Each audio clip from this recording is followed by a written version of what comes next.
मेरा नाम है अभय और आप सुन रहे हैं मुंशी प्रेमचंद की कहानी बोहनी। मैं जिस मोहल्ले में रहता हूँ वहाँ पानों की कोई दुकान नहीं थी। मुझे बार बार सड़क के उस नुक्कड़ पर जाना पड़ता था जो शायद 2 फरलांग से कम न था, और मैं पान का लती। दिन में कई बार कवायद करनी पड़ती थी। कई बार कोशिश की कि एक पानदान रख लूं, लेकिन एक तो नया पानदान खरीदना मेरे लिए हाथी मोल लेना है, दूसरे आठों पहर उसकी चिंता कौन करे। वक्त पर पान लाओ, कपड़ा भिगाओ, दिन में 5 बार पानों को फेरो, चूना लगाओ, कत्था लाओ, तंबाकू लाओ, कहाँ तक गिनाऊं। मुझे तो अगर मुक्ति भी मिलती हो तो इतना सिरदर्द गवारा नहीं सकता। और सब समस्याएं तो हल भी हो सकती है, लेकिन छालियां कौन कतरे। मुझे तो जनाब सरोता पकड़ना ही न आया, डर लगता है कहीं हाथ न कट जाए। जब कभी काम पड़ता है तो छालियों को सिल पर लोढ़े से तोड़ लेता हूँ, और अगर दाताओं के आशीर्वाद और पुरुषों के पुण्य प्रताप से ये बेड़ा भी पार लग जाए तो चूने और कत्थे का अंदाज कहाँ से लाऊं। कहीं चूना ज़्यादा हो गया तो सारे मुंह में छाले पड़ गए। चाट के लिए तरस तरस कर रहा हूँ। जिंदगी में 2 ही 4 बार मुझे पान लगाने का अवसर पड़ा है, और हर बार मेरे मुंह में छाले पड़े हैं। एक बार कई दोस्तों को पान बनाकर खिलाए थे। वो दिन उनको अब तक याद है और शायद कभी न भूलेंगे। खैर, तो जब मेरे पड़ोस में एक तंबोली ने दुकान खोली तो मेरे आह्लाद का पारावार न रहा। उस पर तुर्रा ये है कि वो तंबोली न था, तंबोलिन थी। फिर क्या था, अपनी 5 उंगलियां घी में थी। एक तो कवायद से बचे, दूसरे मनोरंजन का भी कुछ सामान हो गया। 2 4 पंक्तियां लिखी और पान की याद आई। दुकान पर जा पहुंचा। 2 ही 4 दिनों में नियत मात्रा दोगुनी हो गई। सच कहता हूँ, मुझे ऐसी निश्चिंतता का अनुभव होने लगा मानो किसी बीमे की पॉलिसी मैच्योर हो रही हो। एक दिन मैं प्रातःकाल हाथ मुंह धोकर पान खाने जा पहुंचा।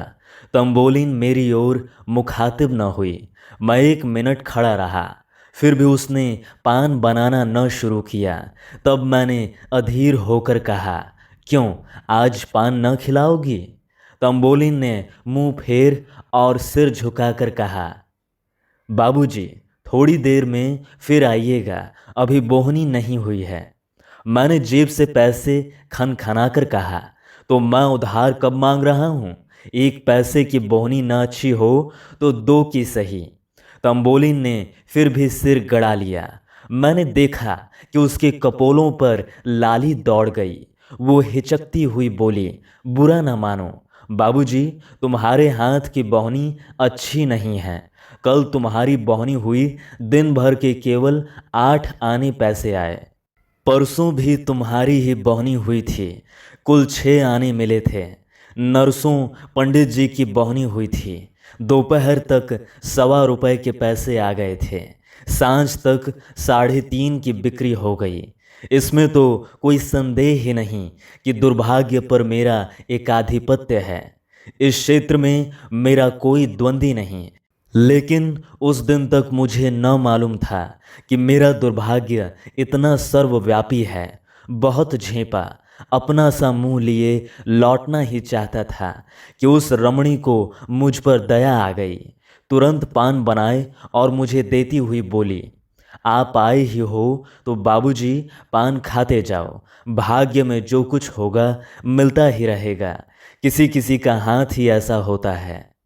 मैंने पान तो खा लिया, पर इतना बड़ा कलंक अपने माथे कैसे लगा रहने देता। मन में निश्चय किया कि इसे अवश्य मिटाकर छोड़ूंगा। अपने घर में आकर बैठा ही था कि एक मित्र आ गए। बाजार शाक भाजी लेने जा रहे थे। मैंने उनसे अपनी तंबोलिन की खूब तारीफ की। वो महाशय रसिक जीव थे। मेरी ओर शरारत से भरी हुई आंखें फेरीं और बोले, इस वक्त तो मेरे पास पैसे नहीं हैं और न अभी पानों की ज़रूरत ही है। मैंने कहा, पैसे मुझसे ले लो, हाँ ये मंजूर है, मगर कभी तकाजा मत करना। भाई ये टेढ़ी बात है, तो क्या सेंध ही में आंखें सेकना चाहते हो? हार कर इन महाशय को एक ढोली पान के दाम दिए। इसी तरह जो जो मुझसे मिलने आया उससे मैंने अपनी तंबोलिन की प्रशंसा की। मेरी खूब हंसी उड़ाई गई, खूब फप्तियाँ कसी गईं, लेकिन मैंने सब कुछ सहा। ये कलंक मिटाने की मुझे धुन सवार हो गई थी। दूसरे दिन जब मैं तंबोलिन की दुकान पर गया तो उसने तुरंत पान बनाए और मुझे देती हुई बोली, बाबूजी, कल तुम्हारी बोहनी बड़ी अच्छी थी, कोई 3.5 रुपए आए, अब रोज बोहनी करा दिया करो। 3-4 दिन लगातार मैंने मित्रों से सिफारिश करके और अपनी जेब से पैसे खर्च करके अपने को सुरखरू बनाए रखा, लेकिन इतने ही समय में मेरी जेब से कोई 5 रुपए खर्च हो गए थे। ये स्वांग अब और न चल सकता था, इसलिए मैंने इरादा किया कि कुछ दिनों उसकी दुकान से पान लेना छोड़ दूं। जब मेरी बोहनी ही न होगी तो मुझे उसकी हानि लाभ की क्या चिंता। दूसरे दिन हाथ मुंह धोकर एक इलायची खा ली और अपने काम में लग गया। सहसा किसी की आहट पाकर आंख उठाई तो क्या देखता हूँ कि तंबोलिन हाथ में गिलौरियाँ लिए खड़ी मुस्कुरा रही है। मुझे इस समय उसका आना अच्छा न लगा, लेकिन इतनी बेमुरव्वती भी तो न हो सकती थी कि फटकार दे दूं।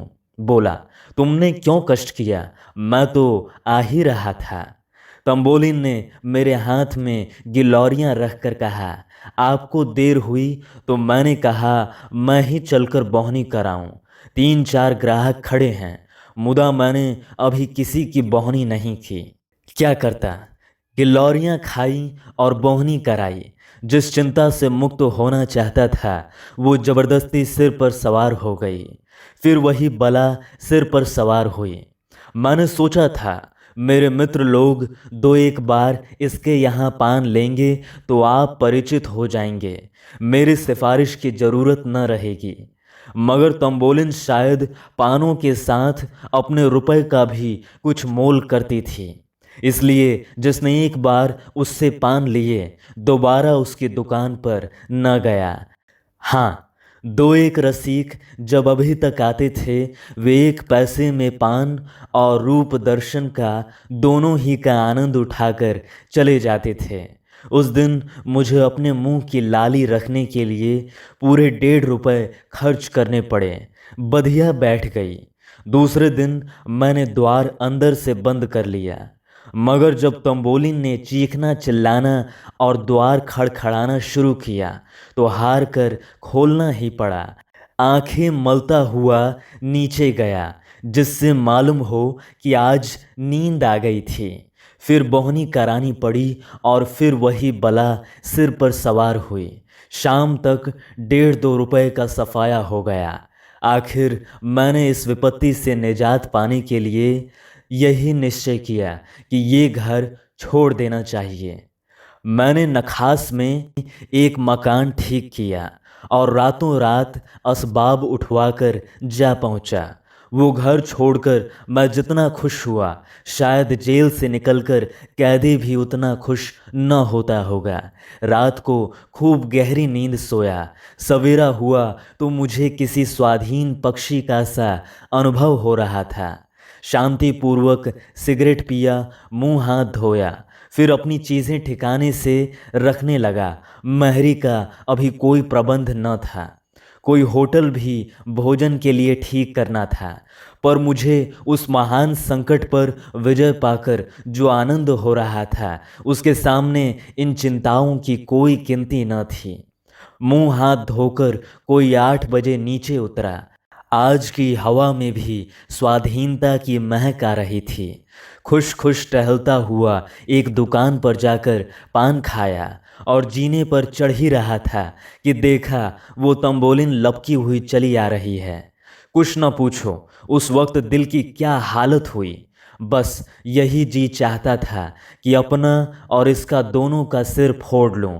मुझे देखकर वो ऐसी प्रसन्न हुई मानो कोई धोबी अपना खोया हुआ गधा पा जाए, और मेरी शुद्धावस्था का अनुमान भी उसी गधे की मानसिक दशा से कर लो। मैं इतना बौखला गया कि कोठे पर जाने की सुधि भी न रही। उसने दूर ही से कहा, वाह बाबूजी वाह, आप ऐसा भागे कि किसी को खबर भी ना हुई। उसी मोहल्ले में एक से एक अच्छे मकान हैं। मुझे क्या मालूम था कि उस मकान में आपको तकलीफ थी, नहीं तो मेरे पिछवाड़े ही एक बड़े आराम का घर खाली था। मैं आपको यहाँ न रहने दूंगी। जिस तरह बनेगा आपको उठा ले जाऊंगी। आखिर आप इसका क्या किराया देते हैं? मैंने रोनी सूरत बनाए हुए कहा, 10 रुपए। मैंने समझा था किराया इतना कम बताऊं कि ये दलील उसके हाथ से निकल जाए। इस घर का किराया 20 रुपए है। 10 में तो शायद मरने को भी स्थान न मिलेगा। मगर तंबोलिन पर कोई असर न हुआ। बोली, आप 8 ही दीजिएगा, और घर इससे अच्छा न हो तो आपको अख्तियार है, छोड़ दीजिएगा। चलिए, मैं उस घर की कुंजी लेते आई हूँ। मैंने खिन्न होकर कहा, आज ही तो इस घर में आया हूँ, आज ही छोड़ कैसे सकता हूँ? पेशगी किराया दे चुका हूँ। 10 ही रुपए तो दिए हैं। आपके लिए 10 रुपए कौन बड़ी बात है? यही समझ लीजिए कि आप न चले तो मैं उजड़ जाऊंगी। ऐसी अच्छी बोहनी वहाँ और किसी का नहीं है। आपके चलने में अड़चन होती हो तो कहिए मैं ही अपनी दुकान यहाँ उठा लाऊं। मेरा दिल बैठ गया। ये अच्छी विपत्ति गले पड़ी। कहीं सचमुच ये चुड़ैल अपनी दुकान न उठा लाए।